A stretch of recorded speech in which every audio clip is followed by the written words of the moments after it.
Right, time for a quick video. We have just received our new TV, the LG OLED 65C2.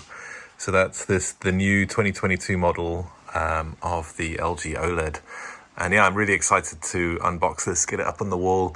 We're replacing, you can probably see the TV behind that. That's an old Samsung 1080p 60-inch TV we've had for years and years and years. So this is going to be a massive upgrade for us.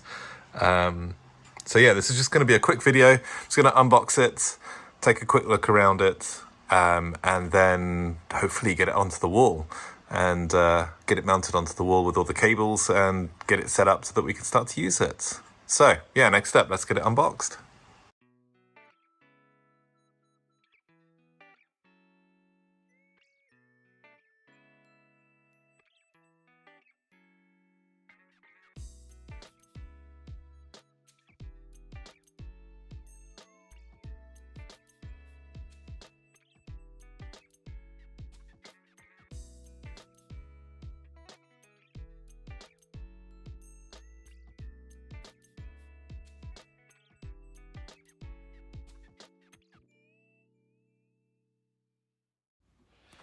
So along with the TV and the stand, these are the other things that come in the box. You've got some manuals, and then of course the remote control and the batteries. The remote control is the really good LG remote that kind of acts like a mouse. As you move it around, as you point it around, you can actually point the cursor at different parts of the screen, which is pretty cool. Then you've also got some cable tidies as well as the screws for the stand itself, and then finally you have this IR blaster, which is in that packet on the top right.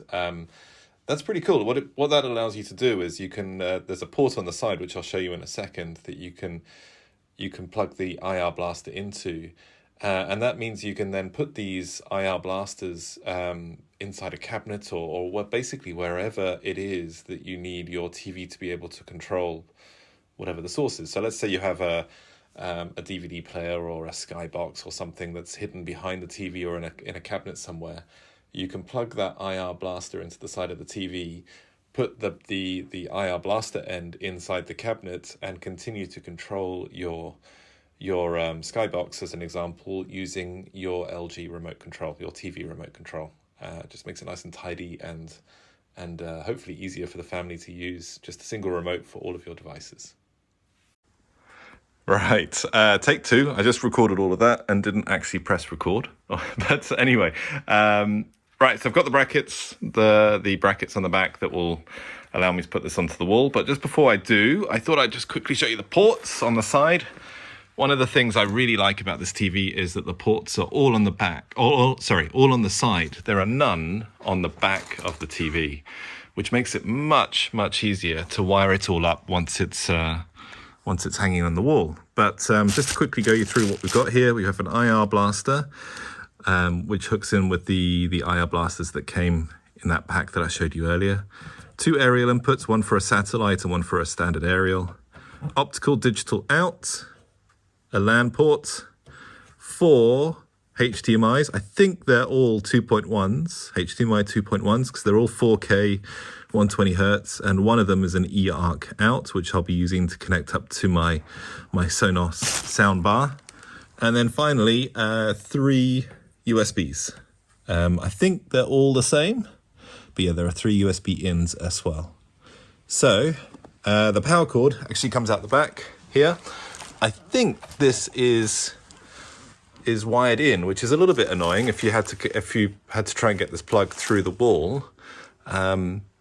So yeah, something that's definitely worth bearing in mind is that I don't think you can take the plug off. So right, okay, now I'm going to try and get this onto the wall. I'll try and record that. Hopefully it all goes smoothly, and then we can get it wired up and start it up.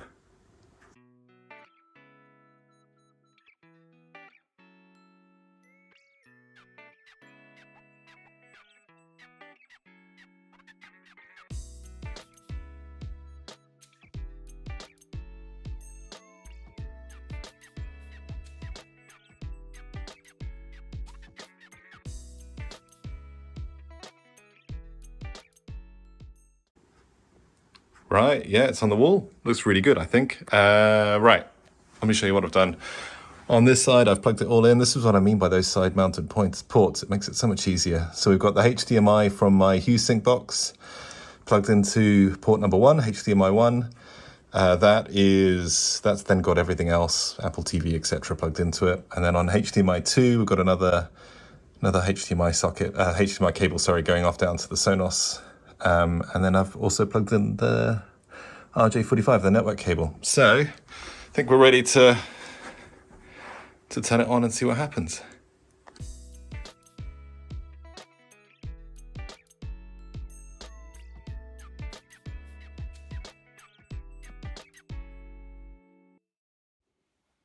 There we have it. There it is. It's on the wall and all set up and working. So when I first turned it on, I ran through the setup wizard, chose my location, all that kind of stuff, connected it to the internet. And then I immediately went and updated the firmware on the TV, and there was a new firmware available. So that was the very first thing I did. After that, just finished off setting it all up, got the sound bar working correctly. I did find actually an interesting point on the soundbar is that I think the TV by default will try to process the sounds that it receives. So the soundbar was reporting that it was only that it was getting stereo sound from the TV. I had to go into the menus and select audio pass-through from within the additional settings within the menus. I'll put a little cut screen of how I did that there up on the screen now. But yeah, once I'd done that, then the soundbar started to detect the source, the highest quality from the source, which for me primarily is Dolby Digital 5.1. So anyway, that was a little tip. But yeah, apart from that, the TV itself was extremely light. So it was quite surprising actually how light it is. It was very easy for my wife and I to hang it on the wall. Much easier actually than getting the old TV off the wall, which was significantly heavier. Also, just as initial impressions, the TV is very bright. I know that's one of the big concerns with OLED TVs, that it might be difficult to view an OLED TV on a bright day. And I must admit, from our limited experience so far, we've had none of those issues. This TV is easily as bright as our old LCD TV. It's very comfortable watching it on a bright day. And of course, it's even better watching it in the evening with the lights off, watching a movie. So yeah, no, great picture quality. What else? Yeah, the blacks. That was the thing that hit me first, actually, was just the depth of the blacks and the detail and the shadows on this TV, especially compared to the old LCD TV we were used to. I think with an LCD TV, you kind of get used to dark gray being black, and you never really see a true black because of the way that it's lit. And of course, on an OLED TV, the blacks are absolutely 100% black. And the contrast that gives it's fantastic. It really is a massive step up over the TV that we had before. Yeah, the colors are all rich and vibrant, while not looking unnatural. You can often you find yourself getting lost in looking at all the detail and the color within a set piece scene from a blockbuster movie. It's very, very impressive.